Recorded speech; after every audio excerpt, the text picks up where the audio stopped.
기쁨에게 오신 모든 분들을 주님의 이름으로 환영합니다.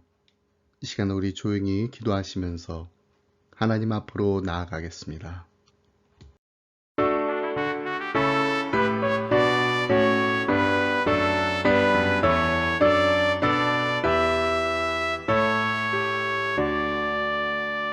목소리 높여서 주 찬양하여라.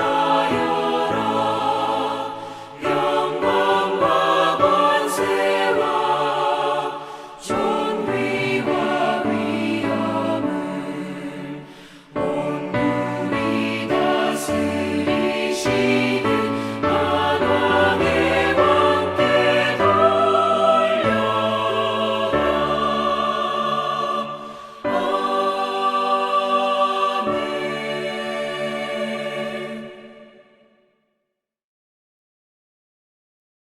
만민들아 우리 하나님을 송축하며 그의 찬양 소리를 들리게 할지어다.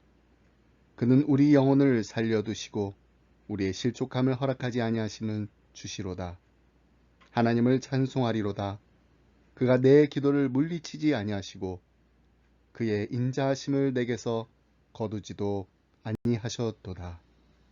거룩하신 하나님, 주님의 백성들이 마음과 정성을 다하여 예배하오니 받아 주옵소서.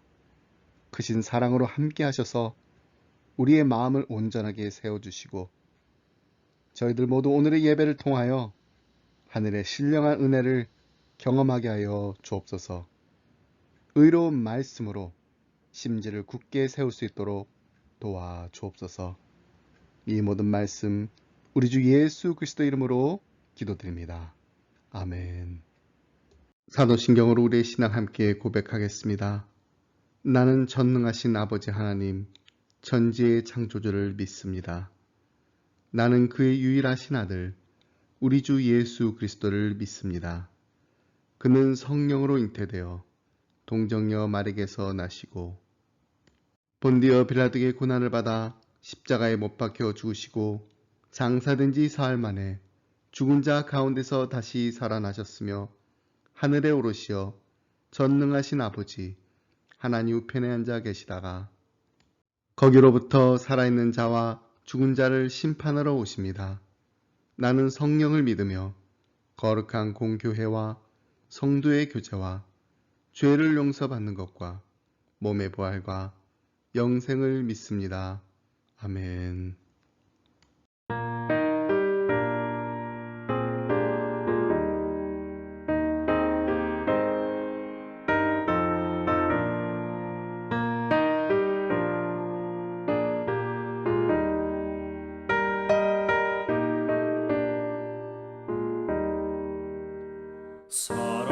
사랑하는 주님 앞에 형제자매 한자리에 크신 은혜 생각하며 즐거운 찬송 부르네.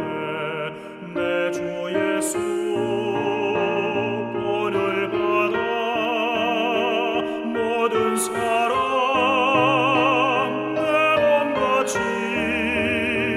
환난 근심 위로하고 진심으로 사랑하세.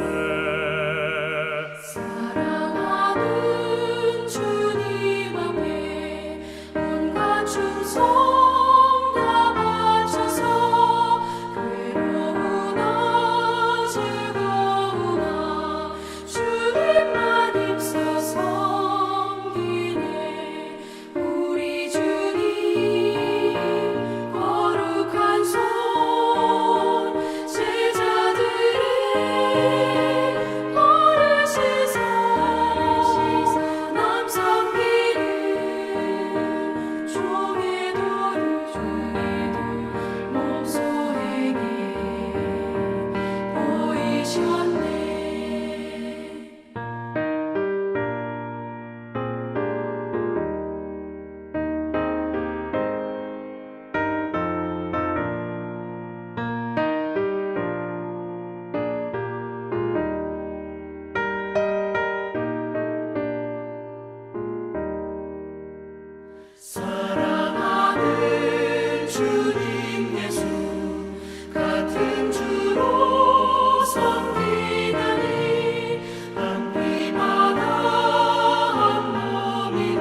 오늘 우리 함께 나눌 말씀은 야고보서 3장 1절로 12절 말씀입니다.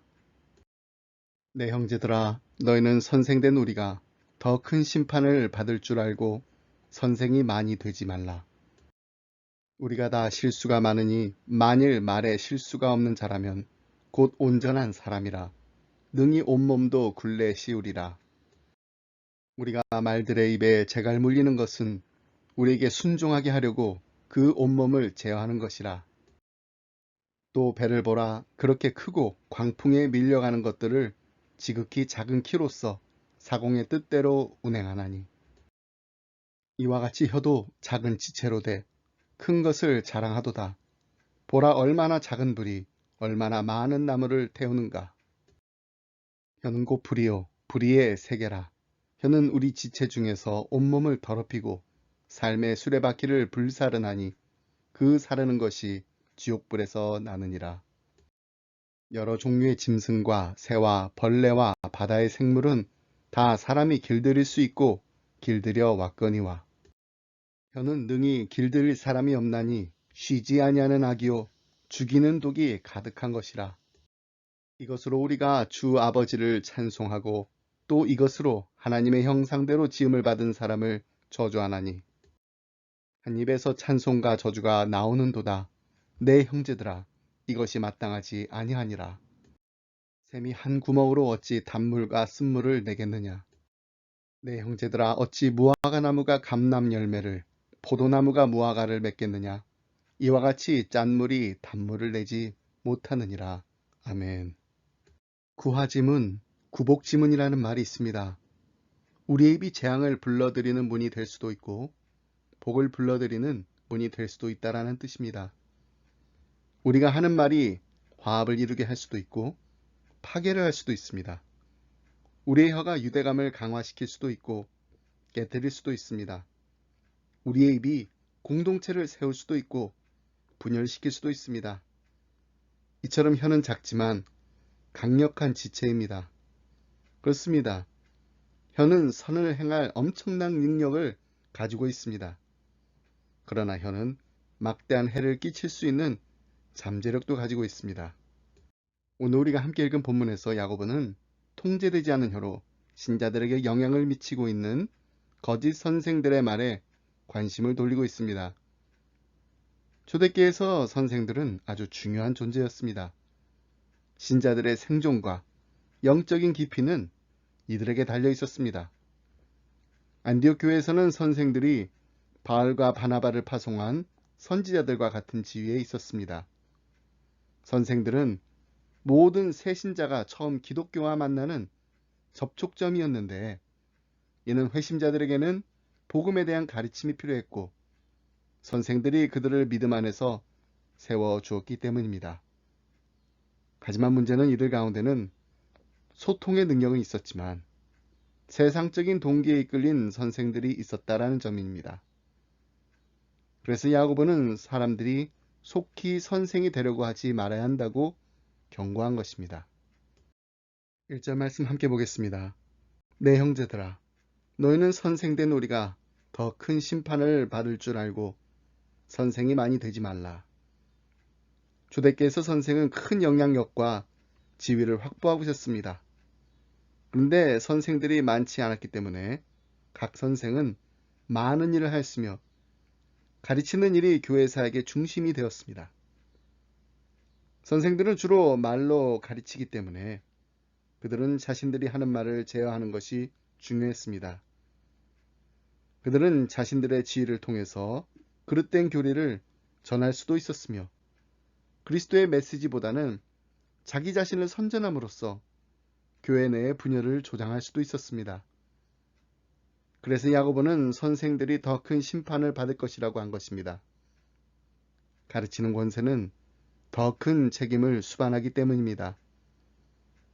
우리가 야고보서를 함께 공부하면서 다시금 깨닫게 된 것처럼 행위가 그 사람의 믿음의 깊이를 드러내듯이 말은 그 사람의 성숙의 깊이를 보여줍니다. 그래서 야고보는 2절에서 혀를 잘 다스려야 할 필요에 대해 강조하고 있습니다. 2절 말씀 함께 보겠습니다. 우리가 다 실수가 많으니 만일 말에 실수가 없는 자라면 곧 온전한 사람이라 능히 온몸도 굴레 씌우리라. 이 구절은 선생뿐만 아니라 모든 사람들에게로 그 대상을 확대하고 있습니다. 인간은 많은 면에서 실수를 합니다. 그런데 야고보는 자신을 말의 실수가 많은 사람들 가운데 하나로 포함시키고 있습니다. 이것은 그의 겸손함을 보여주는 증거가 됩니다. 여러분, 이 세상에 과오가 없는 사람은 없습니다. 누구나 이런저런 면에서 실수를 합니다. 하지만 선생이 넘어지면 그와 함께 다른 모든 사람이 넘어질 수 있습니다. 그러므로 혀는 선생이 가진 필수부가결한 도구라고 할 수 있습니다. 하지만 무례하고 기만적이고 사악한 혀는 재앙을 초래하는 무기가 될 수 있습니다. 그래서 야고보는 만약 우리가 가르치는 직책에 있는데 제멋대로 혀를 가지고 있다면 우리는 하나님의 심판의 대상이 될 거라고 한 것입니다. 그러므로 지도자나 선생들뿐만 아니라 모든 믿는 자들은 야고보서 3장을 마음에 새게 합니다. 왜냐하면 모든 그리스도인은 자신이 말하는 것을 제어할 필요가 있기 때문입니다. 야고보는 혀의 힘을 보여주기 위해 세 가지 예를 들어 설명하고 있습니다. 첫째, 혀는 말의 입에 물리는 재갈과 같습니다. 말을 타는 사람은 사납고 통제할 수 없는 말을 제어하고 복종시키기 위해 재갈을 사용할 수 있습니다. 비록 작은 물건에 불과하지만 재갈을 먹이면 말을 타는 사람이 원하는 대로 말을 끌고 갈 수 있게 됩니다. 이와 유사하게 혀는 한 사람의 인생의 향방을 조종할 수가 있습니다. 둘째, 혀는 배의 키와 같습니다. 물 위에서 떠서 하늘 높이 솟아올라 있는 호텔과 같은 대형 유람선을 생각해 보세요. 배의 크기에 비하면 키는 아주 작은 물체에 지나지 않지만 배를 통제하는 데 없어서는 안 될 중요한 것입니다. 마찬가지로 혀는 작지만 한 사람의 인생의 행로를 결정합니다. 셋째, 혀는 작은 불과 같습니다. 이 비유는 혀의 잠재적 위험성을 일깨워 줍니다. 보라, 얼마나 작은 불이 얼마나 많은 나무를 태우는가. 우리의 길들여지지 않은 혀가 엄청난 재해를 몰고 올 수 있는 근원이 될 수 있다는 것입니다. 큰 산불을 일으킬 수 있는 작은 불씨처럼 혀를 조금만 잘못 사용해도 많은 사람들에게 큰 고통과 번뇌를 일으킬 수가 있습니다. 처음 두 비유, 재갈과 키는 사람에게 미치는 혀의 영향력을 보여줍니다. 그렇다면 이 작은 불의 비유는 말하는 사람을 넘어서는 혀의 영향력을 보여줍니다. 다시 말하자면 혀는 작은 불꽃이지만 수백 명의 인생을 불태울 수가 있습니다. 이처럼 제어되지 않은 혀는 한 사람의 인격을 암살하고 명성을 짓밟으며 심지어는 공동체를 몰락시킬 수 있습니다. 야고보는 한 걸음 더 나아가 혀의 필요성과 위험성을 나타내는 더 노골적인 그림을 그립니다. 그는 불로 표현한 혀의 이미지를 더 발전시키고 있습니다. 6절 말씀 함께 보겠습니다. 혀는 곧 불이요 불의의 세계라. 혀는 우리 지체 중에서 온몸을 더럽히고 삶의 수레바퀴를 불사르나니 그 사르는 것이 지옥불에서 나느니라. 야고보는 온갖 불의가 혀를 통해 배출된다고 말하고 있습니다. 통제되지 않은 혀가 전 인격체를 더럽히는 공해와 오염의 근원이 된다는 것입니다. 그리고 우리가 인생 내내 쌓아온 모든 선한 것을 무너뜨릴 수 있습니다.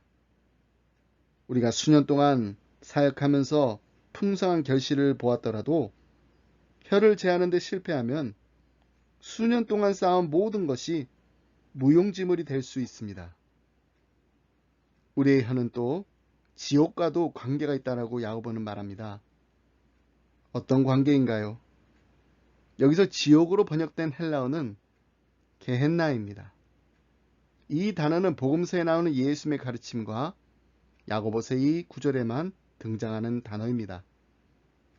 이 단어는 예루살렘을 잘 아는 유대인들에게서 유래되어 그들 사이에서 가장 많이 사용되었기 때문에 지금 야고보서를 읽고 있는 청중들은 대번에 그의 의중을 알아챘을 것입니다.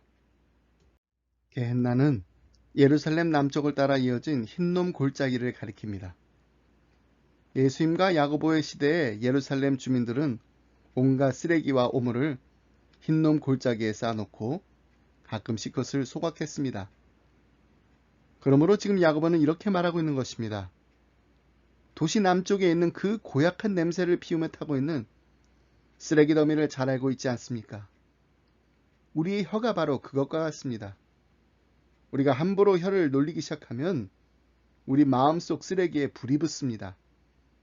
그리고 그 악취를 풍기며 타오르는 연기가 흰놈 골짜기에서 타고 있는 쓰레기를 상기시키듯이 혀는 다른 모든 사람으로 하여금 우리 마음속 사악함을 듣게 만듭니다.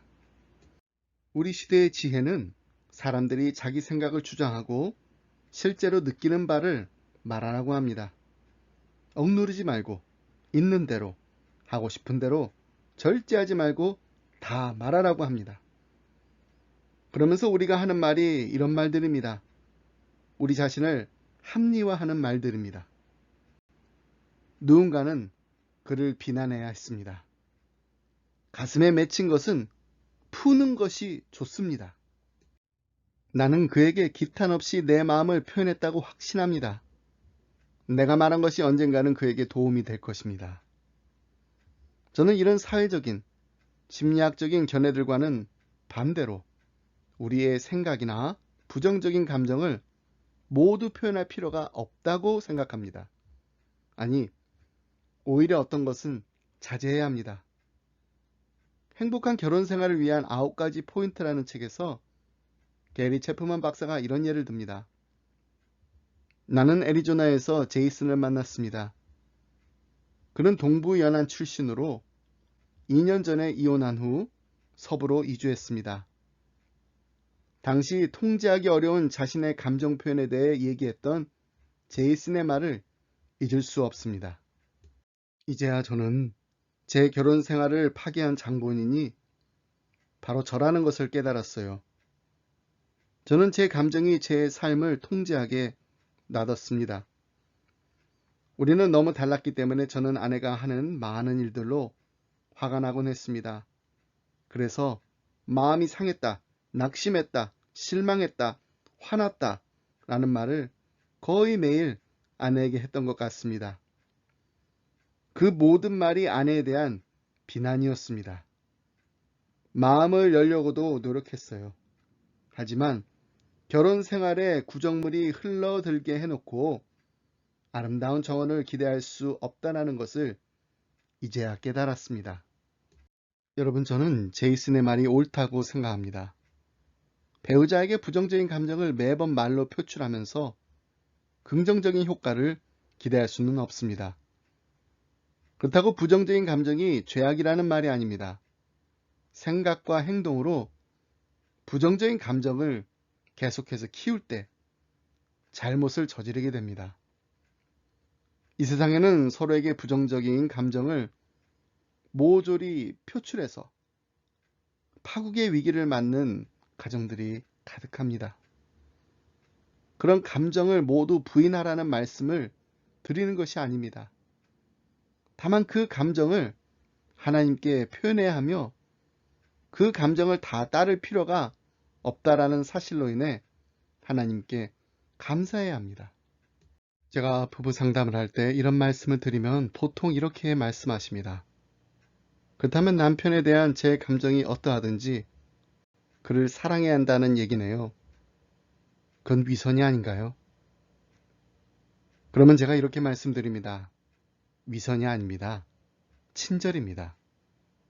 우리가 반드시 따뜻한 감정을 느껴야만 사려 깊은 행동이나 선물로 사랑을 표현할 수 있는 것이 아닙니다.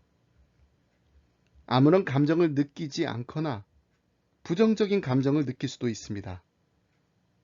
하지만 당신이 사랑을 표현할 때 배우자로부터 사랑을 받을 가능성이 많아지며 그 사랑은 다시 당신의 감정에 긍정적인 영향을 미칠 수 있습니다. 그러므로 친절을 베푼다는 마음으로 사랑하는 편을 선택하세요. 비록 당신의 감정이 냉담하거나 부정적일지라도 배우자를 향한 하나님의 사랑의 통로가 되어 보세요. 너무 비현실적인 이상적인 이야기인가요? 그렇지 않습니다. 만약에 우리가 부정적인 감정을 따르지 않는 편을 택한다면 우리는 사랑의 대리인이 될 수 있습니다. 설령 내 마음에 부정적인 감정이 있다고 할지라도 하나님의 능력으로 인해 부정적인 태도를 보이지 않고 사랑을 표현하게 되면 상황을 바꿀 수 있게 됩니다. 우리의 마음에 있는 쓰레기를 태우는 것이 아니라 꽃향기가 나는 말로 서로가 서로를 세울 수 있도록 하나님의 평강과 지혜가 우리의 말을 인도하도록 맡기는 기쁨의 가정들이 다 되시길 바랍니다. 야고보는 또 혀를 길들이지 않은 짐승으로 일컫습니다. 7절로 8절 말씀 보겠습니다.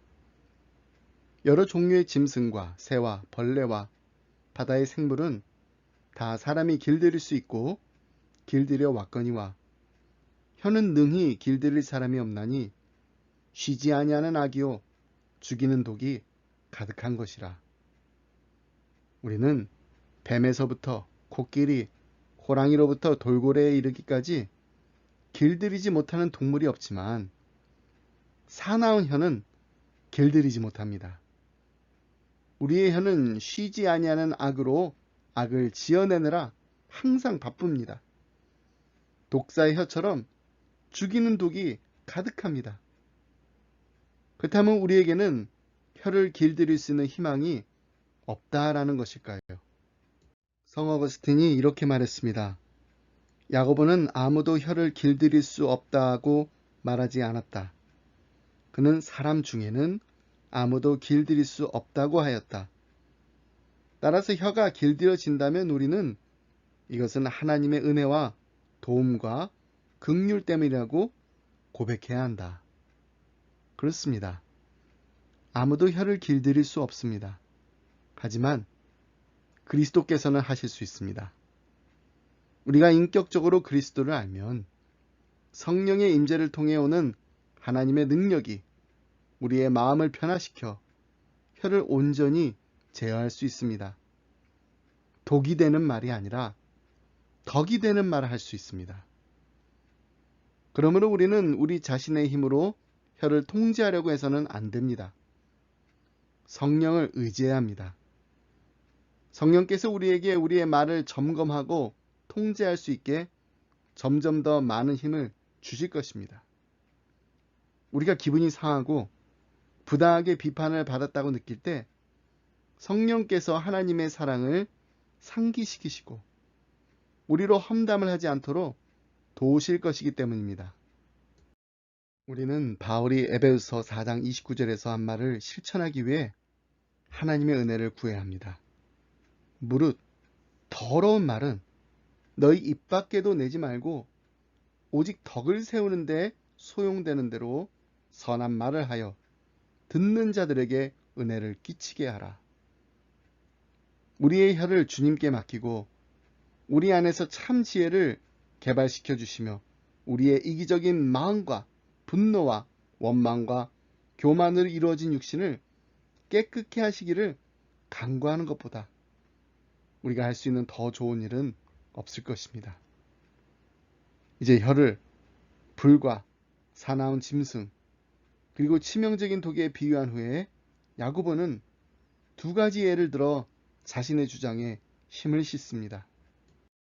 9절로 12절 말씀 보겠습니다. 이것으로 우리가 주 아버지를 찬송하고 또 이것으로 하나님의 형상대로 지음을 받은 사람을 저주하나니 한 입에서 찬송과 저주가 나오는도다. 내 형제들아 이것이 마땅하지 아니하니라. 샘이 한 구멍으로 어찌 단물과 쓴물을 내겠느냐? 내 형제들아 어찌 무화과 나무가 감람 열매를 포도나무가 무화과를 맺겠느냐? 이와 같이 짠물이 단물을 내지 못하느니라. 하나님을 찬송하면서 하나님의 형상을 따라 지으신 인간을 저주하는 것은 마땅치 않은 모순된 행동입니다. 하나님께서 만드신 피조물을 저주할 때 우리는 사실상 하나님을 저주하는 것입니다. 이런 터무니없는 모순을 본 야고보는 형제들아 이것이 마땅치 아니하니라 하고 외쳤던 것입니다. 그런데 이런 일이 우리 가정에서도 일어날 수가 있습니다. 주일 아침 예배를 마치고 점심을 먹기 위해 식탁에 둘러앉은 한 가족의 이야기입니다. 아버지가 고개를 숙이고 식사 기도를 했습니다. 그는 하나님께 음식과 그날과 가정을 주신 것에 대해 감사 기도를 드렸습니다. 온 가족이 아멘하고 기도를 마치자마자 아버지는 이내 그날 설교에 대해서 그리고 교회와 직장에 대해서 불평을 들어놓기 시작했습니다. 그의 입에서 나오는 건 불평밖에 없었습니다. 이 모습을 처음부터 지켜보던 어린 딸이 아빠에게 물었습니다. 아빠가 감사 기도를 드렸을 때 하나님이 들으셨나요? 아버지가 대답했습니다. 그럼 하나님이 다 들으셨지. 그러면요, 하나님은 아빠가 기도한 후에 불평한 것도 들으셨나요? 라고 아이가 물었습니다. 글쎄, 아마도 그러셨을 거야. 그럼 아빠, 하나님은 어떤 말을 믿으셨나요? 야고보는 분명히 말합니다. 한 샘에서 단물과 쓴물이 날 수 없고 무화과 나무가 감람 열매를 포도나무가 무화과를 맺지 못한다고. 만약 우리의 생각과 행동의 원천이 우리의 삶에 나타난 하나님의 사랑이라면 야고보가 경고하고 있는 부정적인 말들을 내지 않을 수 있을 것입니다. 우리의 마음이 은혜로 가득 차게 되면 자연히 우리의 입술에서는 선한 말이 흘러 넘치게 될 줄 믿습니다. 말씀했습니다. 우리의 말을 하나님의 통제 아래 두기 위해 우리 모두 함께 한 주간 동안 할 수 있는 일들을 나누려고 합니다. 첫 번째, 받은 복을 헤아려 보세요. 긍정적인 것에 초점을 맞춤으로써 다른 사람을 향한 부정적인 말과 비난을 낳는 분노와 쓰디쓴 마음을 우리의 마음에서 제거할 수 있습니다. 두 번째, 하나님의 사랑과 접촉하시기 바랍니다. 하나님께서 우리의 영적인 필요를 채우시게 하면 다른 사람과 싸울 일이 거의 없어질 것입니다. 세 번째는 욕하기보다는 편지로 내 생각을 써보세요. 우리는 내적인 감정을 쏟아낼 수 있습니다. 그러고는 편지를 보내는 것이 아니라 보내지 마세요. 그보다는 그 편지에 대해 기도하며 하나님께서 우리의 태도를 변화시켜 달라고 구하시길 바랍니다. 네 번째로 발언하고 비난하고 헛소문을 말하기 전에 기다리셔야 합니다. 다섯 번째는 누군가에 대해서 5가지 부정적인 이야기를 할 때는 5가지 이상의 긍정적인 말을 하셔야 합니다. 마지막으로 우리가 말하는 모든 것이 상대방을 향한 선물입니다. 우리는 내 말은 참으로 다른 사람의 손에 남기를 내가 진심으로 바라는 말들인가 하고 물어봐야 합니다. 하나님께서 이스라엘 백성들을 위해 마라의 쓴물을 변화시키셨듯이 우리의 마음과 우리의 말에 놀라운 변화가 일어나게 되는 기쁨이 넘치시길 주님의 이름으로 축복합니다. 하나님 아버지 감사합니다. 우리를 하나님의 형상으로 지으셔서 하나님의 성품을 나타내며 이 땅을 살아갈 수 있게 하심을 감사드립니다. 우리의 혀가 주님께서 원하시는 평강과 은혜의 도구로 사용될 수 있도록 우리의 마음을 다스려 주옵소서. 무릇 더러운 말은 우리의 입 밖에도 내지 않게 하시고 오직 덕을 세우는데 소용되는 대로 선한 말을 하여 듣는 자들에게 은혜를 끼치게 하는 성숙한 그리스도인들이 되게 하여 주옵소서. 사랑하는 우리의 자녀들이 부모의 말 때문에 상처받는 것이 아니라 아팠던 마음도 위로받고 힘들었던 마음도 용기를 얻어 다시금 일어날 수 있도록 우리의 입술을 주장하여 주옵소서. 한 주간도 우리의 입술에서 하나님을 찬양한 소리가 흘러 넘치게 하시고 우리의 이웃을 위하여 쉬지 않고 기도하는 간구하는 소리가 끊이지 않게 하여 주옵소서. 이 모든 말씀 우리 주 예수 그리스도 이름으로 기도드립니다. 아멘.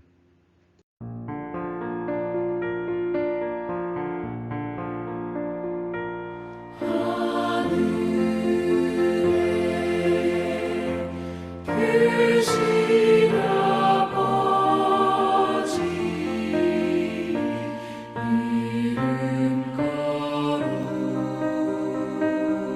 거룩하사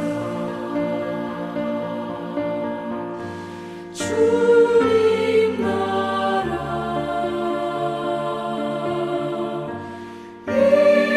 임하시고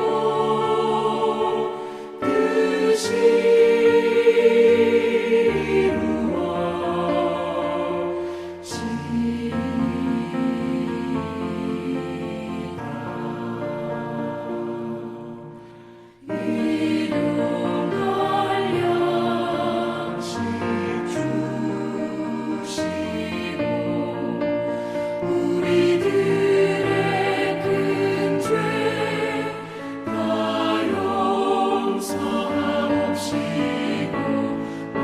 시험에 들게 마시고 악에서 구원하소서. 내게 주의 나라 주의 권세 주의 영광 영원히